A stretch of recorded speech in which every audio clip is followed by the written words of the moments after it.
दोस्तों business communication के series में आज की इस वीडियो में हमारा टॉपिक है process of deliver the presentation.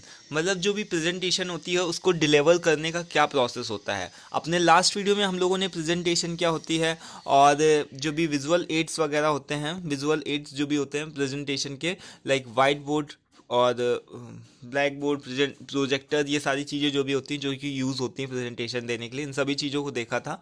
और सारे वीडियोस का लिंक आप लोगों को डिस्क्रिप्शन बॉक्स में मिल जाएगा, ठीक है, वहाँ पर से आप जा करके देख सकते हो। और ये जो भी पीडीएफ नोट्स है बहुत ही सिंपल लैंग्वेज में लिखे हुए हैं, ठीक है, पीडीएफ के नोट्स का भी लिंक आप लोगों को डिस्क्रिप्शन बॉक्स में मिल जाएगा, तो देख लीजिए कि चेक कर लीजिए जाकर के, ठीक है। तो आज का ये वीडियो जो है वो है हमारा process of deliver the presentation. मतलब जो प्रेजेंटेशन होती है उसको क्या प्रोसेस होता है, उसका क्या प्रोसेस होता है उसको डिलीवर करने का। अब जैसे मैंने आप लोगों को बताया था ना कि जो भी प्रेजेंटेशन होती है वो क्या होता है कि एक व्यक्ति होता है जो कि जो भी प्रोजेक्टर्स में या फिर वाइट बोर्ड के मदद से हेल्प से क्या करता है, सामने वाली अपनी ऑडियंस को समझाने का कोशिश करता है। जो भी प्रोडक्ट के बारे में हो, किसी भी तरीके की ट्रेनिंग दे सकता है, तो वो जो भी चीज़ समझाने की कोशिश करेगा वो क्या करेगा, सारी चीज़ों को बताएगा, ठीक है। तो एक तो सबसे बड़ी बात कि उसको एकदम जा कर के स्टैचू की तरीके खड़े नहीं हो जाना है वहाँ पर जा कर के। जो भी प्रेजेंटेशन देने वाला हो तो वो स्टैचू की तरीके अगर मान लो सीधे ही खड़ा हो जाए तब पर भी अच्छा नहीं लगेगा, ठीक है। तो उसको थोड़ा सा अपने हैंड मूवमेंट्स वगैरह को कंटिन्यू रखना चाहिए, जिससे कि पता चले कि जो भी सामने वाला है वो फैमिलियर ऑडियंस के साथ में, ठीक है। तो उसके बाद में यहाँ पर जो फर्स्ट नंबर पे पॉइंट आता है वो है कि डू नॉट रीड। मतलब जैसे मैंने बताया था ना कि जो भी प्रोजेक्टर्स वगैरह होते हैं, जो भी वाइट बोर्ड्स वगैरह होते हैं, उसमें बहुत सारी चीज़ें लिखी होती हैं, बहुत सारा मतलब कंटेंट जो होता है जो लिखा हुआ होता है, टेक्स्टेड एरिया में होता है।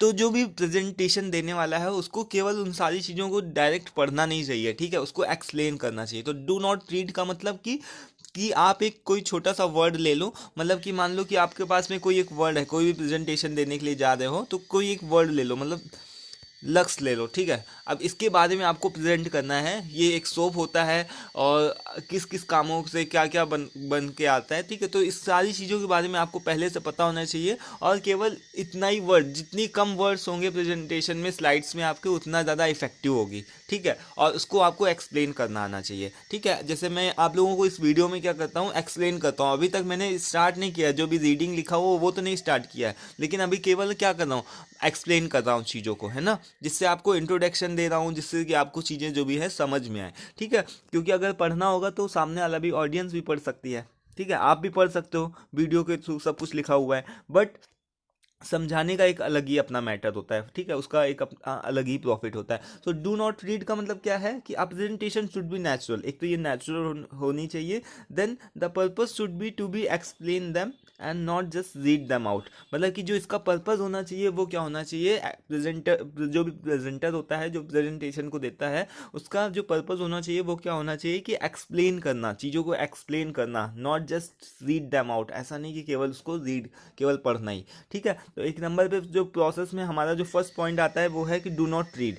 देन नंबर सेकंड पे है हमारा कि give the outline of the content. जो भी कंटेंट है उसकी क्या देना, आउटलाइन देना। आउटलाइन का मतलब आप समझते हो ना, जैसे मैंने आप लोगों को बताया था कि सबसे पहले उसका क्या करना कि इंट्रोडक्शन पार्ट देना। जैसे इंट्रोडक्शन दिया जाता है, कोई भी चीज़ पढ़ाई जा रही है, कोई भी चीज़ बताया जा रहा है, तो उसका इंट्रोडक्शन क्या, आज हम क्या पढ़ने वाले हैं, ठीक है, ताकि जो भी ऑडियंस है उसको समझ में तो आए, वो उस चीज़ से फैमिलियर तो हो जाए, ठीक है। So the tell the audience the outline of the content of your presentation. This will help them know the content of the presentation, जिससे कि आपको जो भी कंटेंट है, जो भी चीज़ें हैं, इंट्रोडक्शन पार्ट अगर आप जब दे दोगे तो वहाँ पर से जो भी कंटेंट होगा वो आपको, सो दे विल इजली अंडरस्टैंड कि वो कि आप क्या एक्सप्लेन करने वाले हो, ठीक है। अभी यहाँ पर थर्ड नंबर पे पॉइंट क्या है कि टेल देम व्हाट नेक्स्ट। जो थर्ड नंबर पे हमारा पॉइंट है वो क्या है कि you should help your audience know that you are introducing a new point.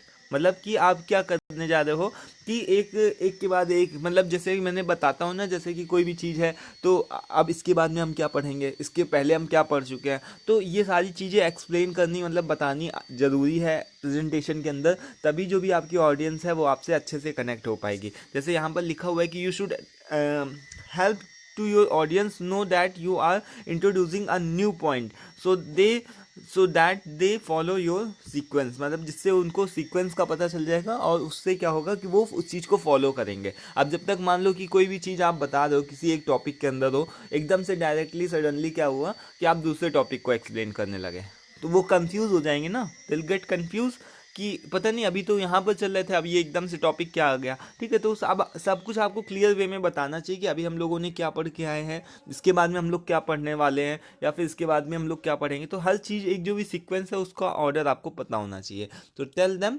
What next, मतलब उनको क्या नेक्स्ट में क्या होने वाला है ये भी चीज़ पता होनी चाहिए। Now the most important thing comes what body language जो होती है, जैसे मैंने स्टार्टिंग में ही बोला था कि जो भी प्रेजेंटर होता है उसको एकदम स्टैचू की तरीके नहीं खड़े हो जाना चाहिए, मतलब कि ये भी क्या है एक तरीके की बॉडी लैंग्वेज है ना। So a presentation is live performance, मतलब कि एक तरीके की लाइव परफॉर्मेंस होती है। ऐसा नहीं कि केवल सामने वाला है, जैसे मैं ये वीडियोस रिकॉर्ड कर रहा हूँ, ठीक है, तो रिकॉर्ड करना तो आसान होता है, बट लाइव आकर के इंटरेक्ट करना ये थोड़ा सा कठिन काम होता है। तो अ presentation is a live performance. Your non-verbal communication skills while speaking influence the audience attention to the following aspects. मतलब कि जो भी चीज़ें हैं कुछ इसके नीचे लिखे हुए हैं जिससे कि नॉन वर्बल कम्युनिकेशन जो भी होता है वो इफेक्ट ज़्यादा करता है। नॉन वर्बल कम्युनिकेशन क्या क्या, मतलब कि अपना सर हिलाना, आई कांटेक्ट जो होता है आपका, ठीक है, कि आप किस तरीके से लुक रहे हो, आप दिखने में कैसे हो, ठीक है। तो ये सारी जो भी चीज़ें होती हैं बहुत ही इफेक्ट डालती हैं आपके जो भी ऑडियंस है उसके ऊपर। So a presentation is a live performance, ये एक तरीके की क्या होती है, लाइव परफॉर्मेंस होती है।